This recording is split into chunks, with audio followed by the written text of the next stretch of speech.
আন্তর্জাতিক নারী দিবসের অনুষ্ঠানে গুরুত্বপূর্ণ বক্তব্য দিয়েছেন বাংলাদেশের রাষ্ট্রপতি মোহাম্মদ শাহাবুদ্দিন। তিনি বলেছেন, স্বাধীনতার ঘোষক ছিলেন শহীদ রাষ্ট্রপতি জিয়াউর রহমান এবং নারীর রাজনৈতিক ও অর্থনৈতিক ক্ষমতায়নের যে ভিত্তি তিনি স্থাপন করেছিলেন তা পরবর্তীতে আরও শক্তিশালী ও সময়োপযোগী করেছেন দেশনেত্রী বেগম খালেদা জিয়া।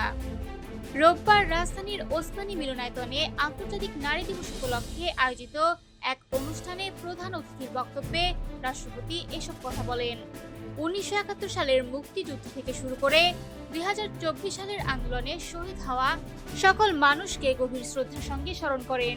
রাষ্ট্রপতি বলেন, শহীদদের স্বপ্ন ছিল একটি বৈষম্যহীন ন্যায়ভিত্তিক বাংলাদেশ গড়ে তোলা, আর সেই লক্ষ্য বাস্তবায়নের মাধ্যমে তাদের আত্মত্যাগের প্রকৃত মূল্যায়ন সম্ভব। রাষ্ট্রপতি আরো বলেন, নারীর ক্ষমতায়নকে গুরুত্ব দিয়ে শহীদ রাষ্ট্রপতি জিয়াউর রহমান ১৯৭৬ সালে রাষ্ট্রপতি সচিবালয়ে প্রথম নারী বিষয়ক দপ্তর প্রতিষ্ঠা করেন। এরপর ১৯৭৮ সালে গঠন করা হয় মহিলা বিষয়ক মন্ত্রণালয়। পরবর্তীতে বেগম খালেদা জিয়া এই মন্ত্রণালয়কে সম্প্রসারণ করে বর্তমান মহিলা ও শিশু বিষয়ক মন্ত্রণালয়ে রূপ দেন। অর্থনৈতিকভাবে পিছিয়ে থাকা নারীদের ক্ষমতায়নের লক্ষ্যেও সরকার নতুন উদ্যোগ নিয়েছে বলে জানান রাষ্ট্রপতি। তিনি বলেন, আগামী ১০ মার্চ থেকে চালু হচ্ছে ফ্যামিলি কার্ড কর্মসূচি, যা পরিবারের অর্থনৈতিক স্বাবলম্বিতা অর্জনে গুরুত্বপূর্ণ ভূমিকা রাখবে।